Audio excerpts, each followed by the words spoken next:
हिमालय पर्वत पर ऊंची ऊंची पहाड़ियों और शानदार वनों से भरा हुआ एक देश था। यहाँ का राजा बहुत ही नेक, ईमानदार, दयालु और सभी प्रकार से अपनी प्रजा का हित चाहने वाला था। वह हमेशा ऐसे प्रयास करता था जिससे कि उसकी प्रजा अधिक सुखी और संपन्न बने। देश के सभी लोग अपने राजा की तरह ही सज्जन और दयालु थे।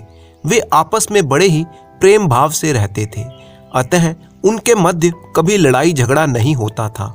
इस देश के सभी नागरिकों के पास सुख, संपत्ति, धन, वैभव सब कुछ था, किंतु वे सभी बहुत ही कुरूप थे। इनका शरीर पूरा हष्ट-पुष्ट और शक्तिशाली था, किंतु उनका चेहरा बड़ा ही कुरूप और विभस्त था। कुछ लोगों के चेहरे तो इतने कुरूप थे कि दूसरे देशों के लोग उन्हें देखते ही अपना मुंह दूसरी ओर कर लेते थे। इस देश के आसपास बसे हुए सभी देश के लोग इस देश को अभिशिप्त मानते थे और यहाँ के लोगों से घृणा करते थे। इस देश का राजा बड़ा ही साहसी और शक्तिशाली था, किंतु वह भी कुरूप था। राजा चाहता था कि वो खुद और उसकी प्रजा भी अन्य देशों के लोगों की तरह सुंदर दिखाई दे। इसीलिए उसने अनेक उपाय किए, साधु संतों की सेवा की, हवन पूजन और यज्ञ करवाए, किंतु कोई प्रभाव नहीं पड़ा। राजा ने भी अपनी और अपने राज्यवासियों की कुरूपता को एक अभिशाप मान लिया था। राजा को शिकार खेलने का बहुत शौक था। उसके राज्य में अनेक घने जंगल थे, जहां बाघ, तेंदुआ, भालू, हिरन आदि सभी प्रकार के वन्य जीव मिलते थे। वह प्राय शिकार के लिए जाता रहता था। राजा आज तक कभी भी खाली हाथ नहीं लौटा था। वह जब भी शिकार पर जाता तो कोई अच्छा शिकार लेकर ही लौटता था। एक बार राजा शिकार के लिए निकला। उसके साथ सेनापति और 4 सेवक भी थे। राजा, सेनापति और चारों सेवक प्रातः काल होते ही शिकार पर निकल पड़े और दोपहर होने के पहले ही एक घने जंगल में आ पहुंचे। राजा प्राय यहाँ पर आता ही रहता था, अतः किसी को किसी प्रकार का डर अथवा परेशानी नहीं थी। राजा ने एक घने वृक्ष के नीचे डेरा डाल लिया। सभी लोगों को भूख लग रही थी। उन्होंने सवेरे से ही कुछ नहीं खाया पिया था। सबने पहले खाना खाया, इसके बाद कुछ समय आराम किया और फिर अपने अपने घोड़ों पर सवार होकर शिकार की तलाश में निकल पड़े। अभी कुछ ही देर बीती थी कि अचानक जंगल में बड़ी तेज हवा चलने लगी और तूफान आ गया। तूफान इतना तेज था कि जंगल के वृक्ष उखड़ उखड़ कर गिरने लगे। राजा ने अपने जीवन में इतना तेज तूफान कभी नहीं देखा था। तूफान को देखने से ऐसा लगता था मानो वह अपने साथ पूरा जंगल उड़ा ले जाएगा। तूफान के कारण कुछ ही देर में चारों ओर अंधेरा सा छाने लगा। सेनापति और सेवकों ने राजा के साथ बने रहने की बहुत कोशिश की, लेकिन वे अपने अपने घोड़े संभाल नहीं पाए और एक दूसरे से बिछुड़ गए। कई घंटे बीतने के बाद जब तूफान शांत हुआ तो शाम हो चुकी थी। राजा ने अपने चारों ओर नजरें दौड़ाई। दूर दूर तक किसी का कोई पता नहीं था। वह इस घने जंगल में अकेला रह गया था। उसने तूफान के समय अपना घोड़ा भी छोड़ दिया था। उसने कुछ समय तक तो अपने सेनापति और सेवकों को खोजने की कोशिश की। इसके बाद वह रात बिताने के लिए किसी सुरक्षित स्थान की खोज में जुट गया। राजा अपने राज्य से बहुत दूर आ चुका था। उसके पास अब घोड़ा भी नहीं था, अतः वह रात में अपने महल में नहीं पहुंच सकता था। धीरे धीरे रात का अंधेरा बढ़ने लगा। राजा यह निश्चित नहीं कर पा रहा था कि वह किसी वृक्ष पर रात बिताए या किसी पहाड़ी गुफा की खोज करे। वृक्ष पर तेंदुए का खतरा था और पहाड़ी गुफा में बाघ या भालू का। अंत में राजा ने इन दोनों स्थानों पर रात बिताने का विचार छोड़ा और रात भर ना सोने का निर्णय लिया। राजा अभी तक एक घने वृक्ष के नीचे खड़ा था। वह वृक्ष के नीचे खुले स्थान पर आ गया। वहां पर एक ऊंची चट्टान थी। यह चट्टान इतनी चौड़ी थी कि इस पर सरलता से रात बिताई जा सकती थी। पूर्णिमा की रात थी। चंद्रमा की चांदनी में पूरा जंगल साफ दिखाई दे रहा था। राजा चट्टान पर चढ़ गया। वह बहुत ही थका हुआ था, अतः लेट गया। राजा सोना तो नहीं चाहता था, लेकिन वह इतना थक गया था कि उसे नींद आ गई। राजा को सोते हुए अभी कुछ ही समय बीता था कि अचानक एक चीख सुनकर उसकी आंख खुल गई। यह किसी औरत की चीख थी। राजा की नींद खुल गई और वह सावधान हो गया। वह उठकर खड़ा हो गया और चारों तरफ नजरें दौड़ाने लगा। उसकी तलवार उसके पास ही थी। इसी समय दोबारा से एक स्त्री के चीखने की आवाज उसे सुनाई दी। चीख की आवाज राजा के पास से ही आई थी। राजा को दिखाई तो कुछ नहीं दिया, फिर भी वह तेजी से उस ओर बढ़ने लगा जिधर से चीख की आवाज आई थी। अचानक राजा ने जो कुछ देखा तो वह देखता ही रह गया। उससे कुछ दूरी पर एक लंबा चौड़ा दानव था। दानव के सामने एक बहुत ही सुंदर स्त्री हाथ जोड़े गिड़गिड़ा रही थी। वह दानव उस औरत की ओर बढ़ता है तो वह भय से चीख उठती है। इधर उधर भागकर वह अपने आप को बचाने का प्रयास करती है। राजा बड़ा ही साहसी और शक्तिशाली था। उसने कुछ पल तो यह दृश्य देखा, फिर बिना समय नष्ट किए दुष्ट दानव को ललकारा। दानव ने इसकी कल्पना भी नहीं की थी। उसने राजा की ललकार सुनी तो उस सुंदर औरत को छोड़कर राजा की ओर बढ़ चला। कुछ ही पलों में दोनों आमने सामने थे। दुष्ट दानव ने पहले तो डरा धमकाकर राजा को भगाने की कोशिश की, किंतु जब राजा तलवार लेकर उसकी ओर बढ़ा तो वह भी लड़ने को तैयार हो गया। दुष्ट दानव के पास कोई शस्त्र नहीं था, किंतु वह महाबली था। उसने पास के एक वृक्ष की मोटी सी डाल तोड़ी और राजा पर प्रहार किया।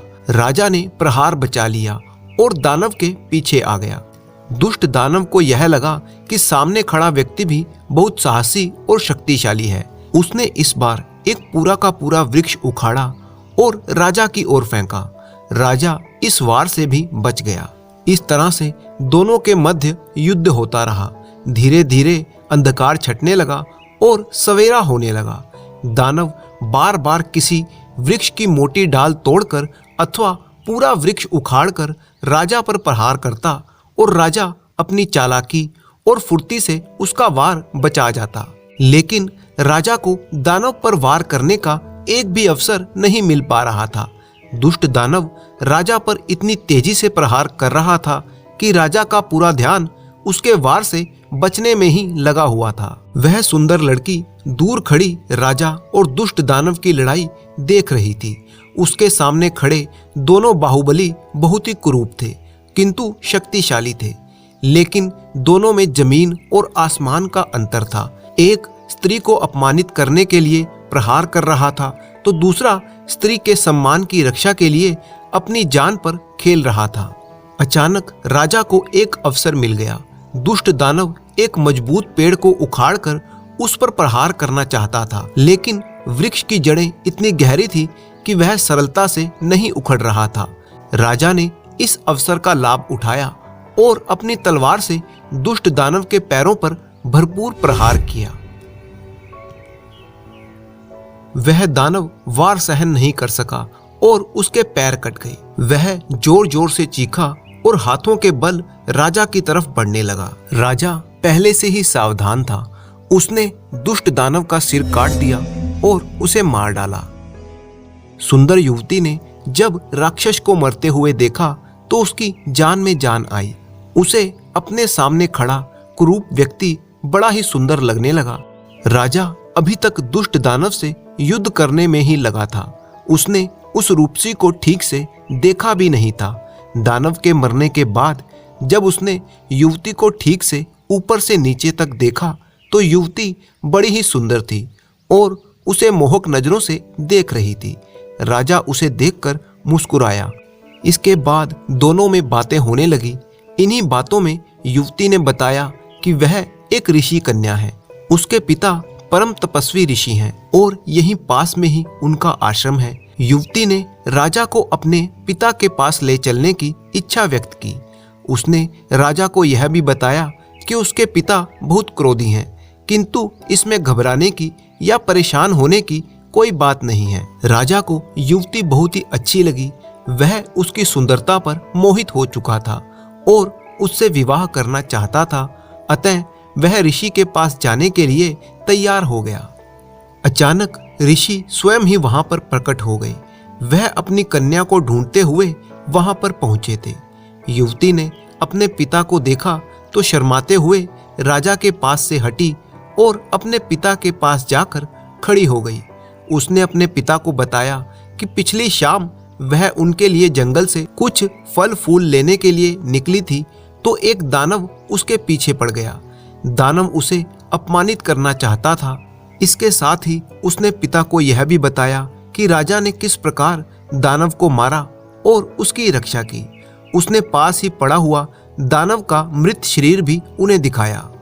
ऋषि राजा से बहुत ही प्रभावित हुए और उसे अपने आश्रम ले गए। ऋषि ने राजा को जलपान कराया और विस्तार से बातें की। इन्हीं बातों से राजा को यह भी पता चला कि ये वही ऋषि हैं जिनके शाप से इनके देश के सभी लोग कुरूप हो गए हैं। ऋषि को भी यह मालूम होने पर बहुत ही दुख हुआ, किंतु वह दिया हुआ श्राप वापस नहीं ले सकते थे।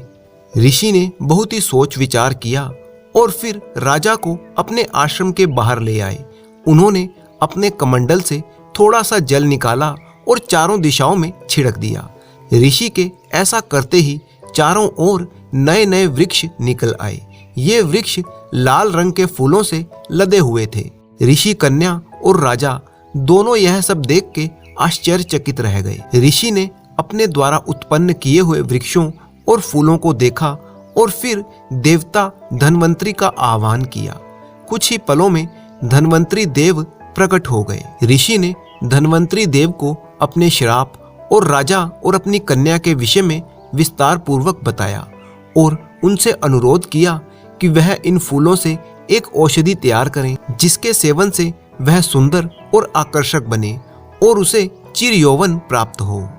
देवता धन्वंतरी ने ऋषि का अनुरोध स्वीकार कर लिया। देवता धन्वंतरी ने नए नए लाल फूलों से ऋषि के आश्रम में ही एक अलौकिक औषधि तैयार कर दी तथा राजा से इसे खाने के लिए कहा। राजा ने ऋषि और देवता धन्वंतरी दोनों को प्रणाम किया और औषधि ग्रहण कर ली। राजा के औषधि खाते ही एक चमत्कार हुआ। उसका सांवला शरीर गोरा हो गया और वह कुरूप चेहरा रूपवान हो गया। देखते ही देखते उसका चेहरा देवताओं के समान सुंदर और आभामय दिखने लगा। ऋषि कन्या ने जब अपने प्रेमी को इस रूप में देखा तो वह प्रसन्नता से भर उठी। उसने देवता धन्वंतरी को प्रणाम किया और उनके प्रति आभार व्यक्त किया। अब देवता धन्वंतरी का कार्य पूरा हो चुका था। उन्होंने ऋषि से आज्ञा ली और अंतर्ध्यान हो गए। वह जाते जाते लाल फूलों से तैयार की गई इस शेष औषधि को राजा को दे गए। ऋषि को भी अब राजा का नया रूप रंग अच्छा लगा। उन्होंने उसके साथ अपनी कन्या का विवाह करके उसे विदा किया और अपनी तपस्या में लीन हो गए। राजा ऋषि कन्या के साथ अपने महल में लौट आए। उसने अगले दिन अपने राज्य के सभी लोगों को धन्वंतरी देवता द्वारा तैयार की गई औषधि दी। इससे उसके राज्य के सभी लोग पहले की समान सुंदर हो गए। ऋषि के चमत्कार से उत्पन्न जिन फूलों से धन्वंतरी देवता ने सुंदर और चिर यौवन की औषधि तैयार की थी वे आगे चलकर बुरांश के नाम से प्रसिद्ध हुई। अब राजा और रानी बड़े ही सुखपूर्वक अपने महल में दिन बिताने लगे। राजा ने आगे कई वर्षों तक उस राज्य पर राज किया।